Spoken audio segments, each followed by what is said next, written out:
Vous êtes sur TPT, la chaîne qui vous donne les clés pour mieux comprendre l'actualité. Sur notre sellette aujourd'hui, Modeste Boukadia, ancien candidat déclaré à la présidence du Congo en 1997 et en 2009. Il est par ailleurs le président du CDRC, donc le cercle des démocrates et républicains du Congo. C'est bien ça. Alors, monsieur Modeste Boukadia, nous voulons savoir, vous êtes parti de Paris pour la capitale économique Pointe-Noire, ou bien vous êtes parti de Brazzaville tout court? Non, je suis parti de Londres, Cannes, Paris, Brazzaville, Kinshasa, Brazzaville, Pointe-Noire. Tout ce long périple, c'est la politique ou il faut bien connaître l'environnement international. Alors nous allons tout de suite commencer, mais je tiens à vous signaler que je ne serai pas seul sur ce plateau. Il y a tout un panel de journalistes qui va devoir défiler ici et maintenant. Mais pour tout commencer, aujourd'hui, l'ancien président de la Côte d'Ivoire, Laurent Gbagbo, a fait sa première comparution devant la Cour pénale internationale. Est-ce que cela marque une césure dans la vie politique des chefs, des responsables d'Afrique, des chefs d'État d'Afrique, ou simplement une simple procédure judiciaire? Qu'est-ce que ça vous inspire, vous? Je pense que de toutes les façons, il ne faut plus qu'on se cache les yeux. Nous sommes dans une nouvelle ère, une nouvelle phase, puisque nous vivons aujourd'hui dans un village planétaire. À l'époque, l'Afrique était un précaré qui était presque loin de ces organisations. Aujourd'hui, avec l'implication de la communauté internationale, il est vrai qu'on ne peut plus rester chez soi, puisque toutes les frontières sont ouvertes. En ce qui concerne M. Gbagbo, mais je pense que c'est une chance qui lui est offerte pour qu'il s'explique de ce qui s'est passé. A-t-il bien fait? A-t-il mal fait? Moi, je pense que pour lui, c'est une chance, parce qu'il est en vie. Il avait écouté, même s'il a écouté trop tard, il a quand même écouté par rapport à M. Kadhafi, dont des amis de lui avaient clairement dit « Je pense qu'il est temps de tirer la révérence ». Mais il s'est accroché, et voilà le résultat qui n'honore pas l'Afrique, qui n'honore pas les dirigeants politiques, qui s'accrochent à l'action politique, alors qu'on sait qu'ils ont déjà tout donné et qu'il n'y a plus rien à donner. Donc en ce qui concerne M. Laurent Gbagbo, je crois que c'est une chance, et en même temps pour nous les Africains. On peut dire donc nous pouvons être justiciables, puisque ce ne sont pas malheureusement les Ivoiriens qui vont le juger, c'est la communauté internationale. Il lui a fallu que ce soit les Ivoiriens qui jugent leur président en toute équité. Alors Laurent Gbagbo, lorsqu'il a comparu pour la première fois, bien entendu, lorsqu'on lui faisait savoir les charges qui pesaient contre lui, Laurent Gbagbo a accusé la France. Qu'est-ce que ça vous a inspiré, vous, en tant qu'homme politique? Que ce sont les Français qui ont pris Laurent Gbagbo pour le remettre entre les mains des hommes de Ouattara. Laurent Gbagbo, monsieur Gbagbo a été soutenu par la France. Ça, personne ne peut le nier aujourd'hui. Mais il est vrai que à un moment donné, quand on n'est plus dans l'ère du temps, effectivement ce qui lui est arrivé arrive. C'est de bonne guerre quand on accuse quelqu'un d'autre. Parce qu'on n'est souvent jamais responsable de soi-même. Il y a toujours les autres qui amènent en disant que sans eux, bon ben voilà, c'est la responsabilité de la France. Non, je le disais tantôt, que lorsque on est dans une communauté internationale, lorsque la communauté internationale dit Lorsque M. Laurent Gbagbo a signé les accords de Marcoussis, c'était bien entendu qu'à un moment donné, il fallait faire des élections démocratiques. Et ces élections ont-ils été démocratiques? C'est la véritable question. Quoi qu'il en soit, je crois que, je reviens à ce que je disais, M. Laurent Gbagbo doit saisir cette opportunité qui lui est donnée pour pouvoir être l'homme politique qui ne fait plus de la politique, mais qui fait l'histoire. En attendant l'arrivée de Justin Mbama qui est déjà debout, une dernière question sur Laurent Gbagbo. Le mois de décembre consacre, si vous voulez, la célébration de la fête internationale, si vous voulez, la journée internationale des droits de l'homme. Alors on a vu Laurent Gbagbo se plaindre de ses conditions de détention à Korogo et qu'il serait plutôt à l'aise à la CPI. Est-ce que là, il y a un problème quand même? Oui, c'est vrai. Il y a en Afrique, dans tous les pays de l'Afrique, on a des problèmes. Même en Europe, on a des problèmes sur les droits de l'homme. Mais le président Gbagbo doit quand même comprendre que quelles sont les conditions aujourd'hui de vie des Ivoiriens quand il était là. C'est bien beau qu'il se plaigne. Hein? Mais quand il était là, quels sont les Ivoiriens qui sont tombés sur lui? Quels sont les Ivoiriens qui n'avaient pas la possibilité d'avoir le minimum nécessaire pour qu'il soit digne? Je crois qu'il est en vie. Si ces conditions de détention ne sont pas acceptables, il est en vie. C'est maintenant, s'il va à la CPI, il sera bien traité, c'est vrai. Mais là aussi, je crois, il est bien traité. Bon, je crois qu'il se plaint parce qu'il a été chef de l'État, président de la République, un grand tribun qui se retrouve dans des conditions. Je crois que c'est tout ça qui fait que... Merci beaucoup, Monsieur Modeste Boukadia. Nous allons recevoir donc Antoine Justin Mbama qui va échanger avec vous sur le PCT. Quel est votre regard sur le PCT en tout cas? La bouche autorisée, c'est Antoine Justin. Monsieur le Président, bonsoir. Bonsoir. Alors, est-ce que vous incarnez aujourd'hui le leadership de la nouvelle classe, de la nouvelle opposition congolaise, ou alors vous n'êtes qu'un membre de la classe de l'opposition traditionnelle congolaise? Vous savez, c'est la population qui a la clé du leadership. On ne s'impose pas le leadership, c'est la population. Nous parlerons de leadership lorsque nous aurons une vraie compétition à armes égales. Je veux dire, selon les règles de la démocratie véritable. À ce moment-là, nous pourrons savoir quel est le leadership de l'opposition. Et je reviens sur le terme opposition.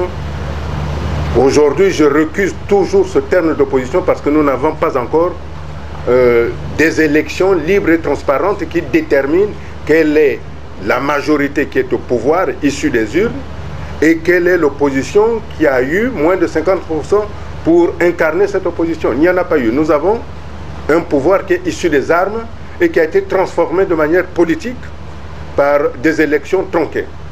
Donc nous ne pouvons pas dire qu'il y a une opposition, c'est vrai. Si vous me dites je carre une nouvelle, non. Il y a longtemps. On aura le temps de rebondir sur l'opposition, ça sera le sujet d'Eric Habib, mais nous sommes sur le regard du congrès du PCT. Alors sur ce point, vous êtes un leader politique, vous avez vécu peut-être à travers les médias le 6e congrès saoudien du PCT. Alors comment vous l'avez vécu et comment vous avez apprécié les résultats?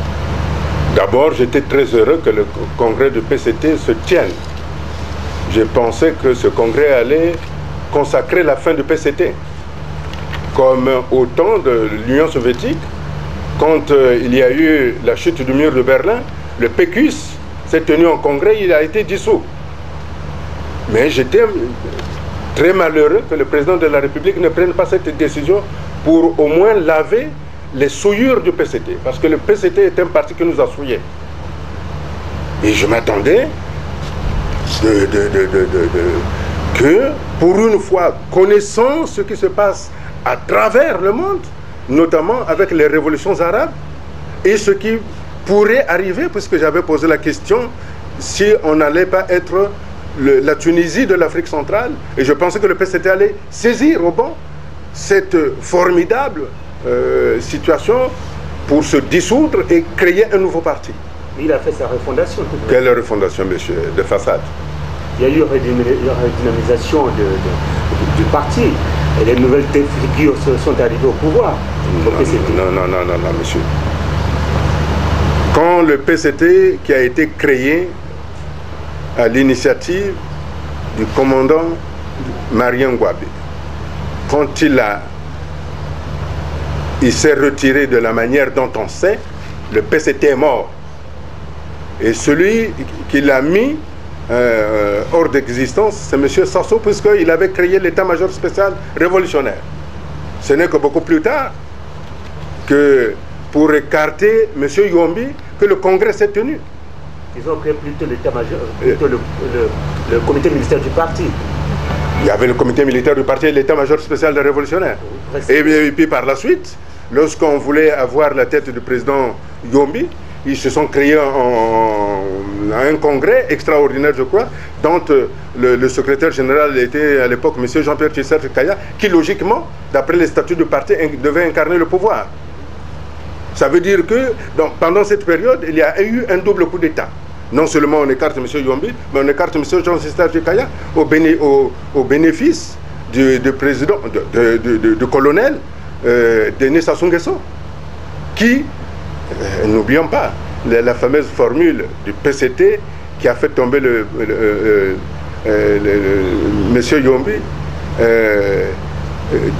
vivons durement aujourd'hui pour vivre mieux demain. C'est de M. Sassou qu'il avait dit au rond-point de Poto-Poto. Mais M. Sassou aujourd'hui, le PCT donc, est en train de nous faire vivre durement aujourd'hui, alors qu'ils étaient contre ça. Bon, revenons un peu au Congrès. Comment appréciez-vous le cumul? Parce qu'il y a eu une décision qui était prise au Congrès que désormais il n'y aurait plus de cumul au sein du PCT. Vous êtes sûr qu'il n'y a pas de cumul? Tous les membres du bureau politique sont au gouvernement. C'est pas du cumul, ça? En dehors de deux permanents qu'on a mis de côté, là. Je crois le secrétaire général, plus monsieur Ngakala. Il y a 2 ou 3 personnes, plus celui qui s'occupe des comptes. Mais tout le monde se trouve au bureau politique, qui est l'organe qui dirige le PCT. Ça veut dire qu'ils ne peuvent pas diriger complètement le PCT s'ils sont encore au gouvernement, ou s'ils sont encore à l'Assemblée nationale, ou s'ils sont encore, je ne sais pas dans quels organismes. Toute la famille du président Sassou est aujourd'hui au bureau politique. Alors vous me dites qu'ils ont pris une décision pour ne pas cumuler. Vous savez, M. Sassou nous habitue à des discours comme ça. Non, il n'y a pas de cumul, mais il cumule. M. Sassou nous a dit, je mets en place un gouvernement de 100 jours pour préparer un vrai gouvernement, il les maintient là. Donc le cumul, c'est ce qu'on appelle des attrapes-couillons. Le verbe est passé. Bon, d'accord, les Congolais sont contents, il ne va plus y avoir de cumul parce que personne ne va regarder l'organigramme du PCT.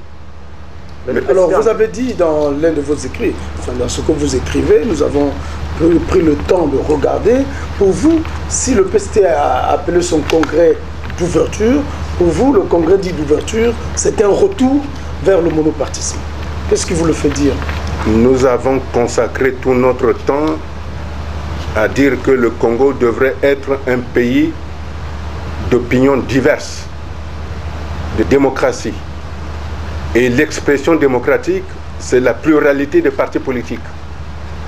Ce n'est pas en prenant du sang neuf des petits partis à qui on a donné je ne sais pas, à qui on a promis je ne sais pas quoi, ou de l'argent, qui rentrent dans le PCT pour montrer que le PCT existe encore.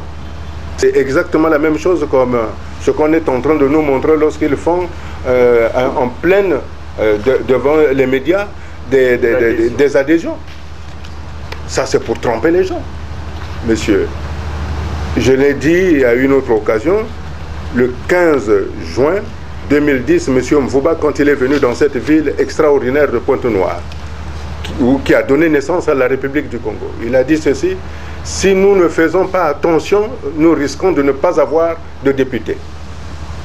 Ouvrons-nous. Ça veut dire que le PCT est à bout de souffle. Et je reprends quelque chose de classique que tous les politiques connaissent. La légende de Dracula. Pourquoi Dracula, un bel homme, reste toujours beau et jeune? Parce qu'il se nourrit du sang du plus jeune. Donc le PCT, une vieille institution politique qui n'a plus rien à faire aujourd'hui, se nourrit de la jeunesse. Et d'ailleurs, je regrette ça, que les jeunes se sont fait avoir avec ça. Voilà pourquoi je dis que cette ouverture-là, c'est un arme qui cache. Voilà. Et parlant toujours du PCT, à quelques mois des législatives 2012, le PCT pense qu'il n'est plus question d'aller en désordre. Ils ont mis en place un comité d'investiture. C'est aussi une façon de gagner logiquement. Qu'en pensez-vous? Oh, vous savez,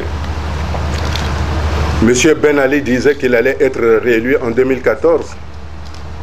3 mois, il était balayé. Qu'est-ce que vous dites que le PCT ne va pas être balayé dans les mois qui viennent là? Hein? Vous voyez avec toute la misère qui est ici, vous pensez qu'il y a une différence entre la misère qui a poussé les jeunes Boisises à se simuler et les jeunes Congolais qui sont ici, qui ne savent pas comment ils vont passer Noël? Il y a une différence.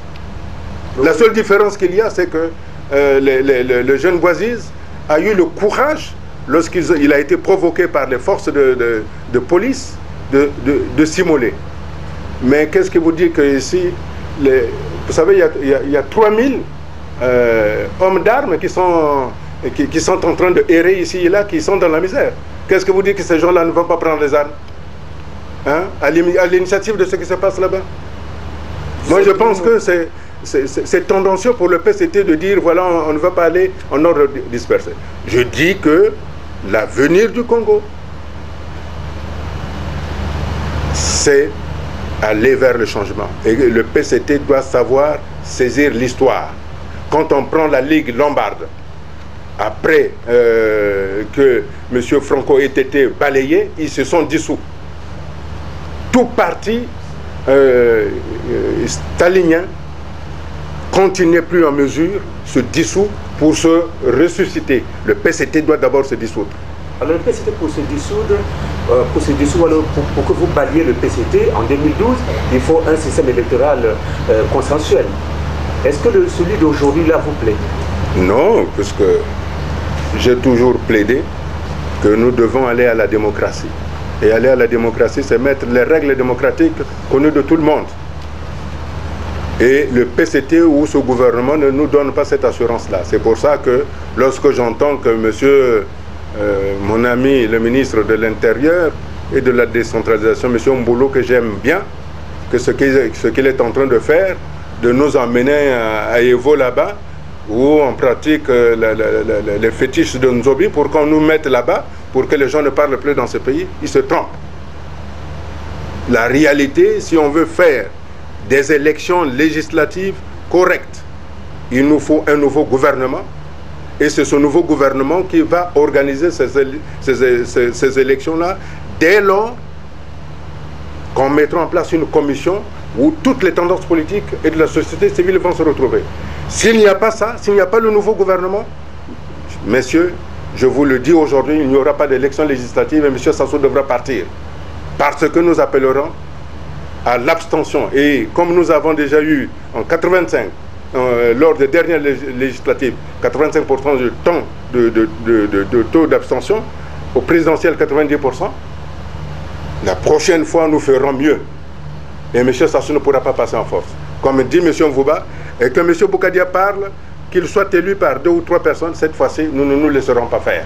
Le peuple ne se laissera pas faire, parce que, comme je l'ai déjà dit, le président Sassou a fait le coup d'État parce qu'on l'avait réveillé, on l'avait provoqué, et le gouvernement, en faisant ça, il provoque le peuple. Il est élu démocratiquement, puisque son mandat va jusqu'en 2016. Vous n'allez pas demander. Il est Premier ministre, il est président et Premier ministre. Mais c'est la Constitution qui le dit. Il est président et Premier ministre.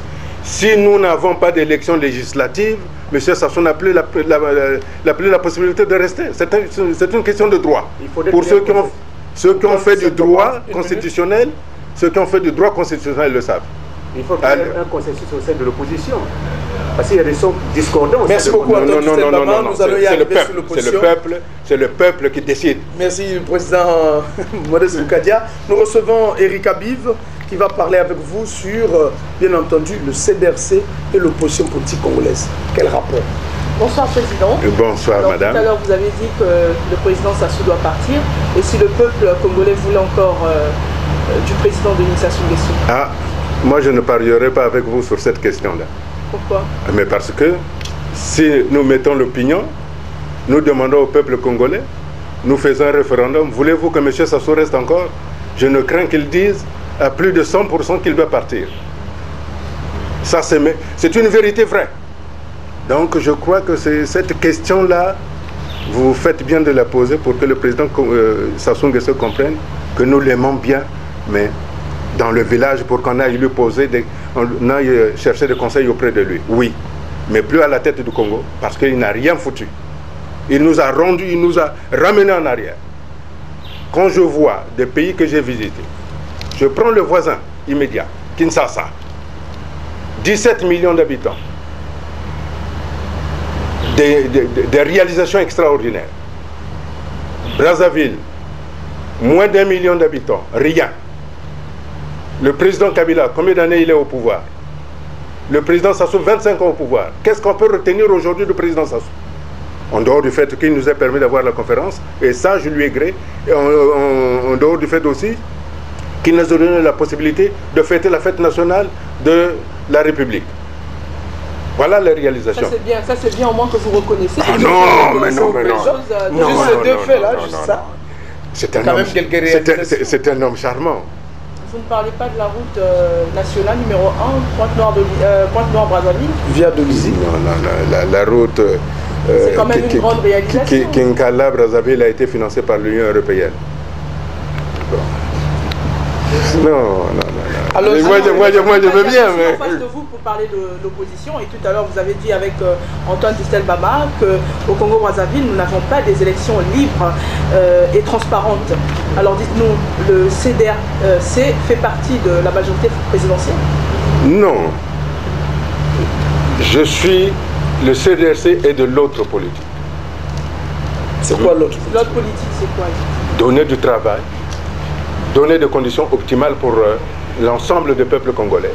De ne pas privilégier sa famille propre au détriment du plus grand nombre. Ça, c'est l'autre politique. Aujourd'hui, vous me parlez de l'opposition. Mais d'où viennent ces gens qui sont de l'opposition? Ils viennent du PCT. Vous pensez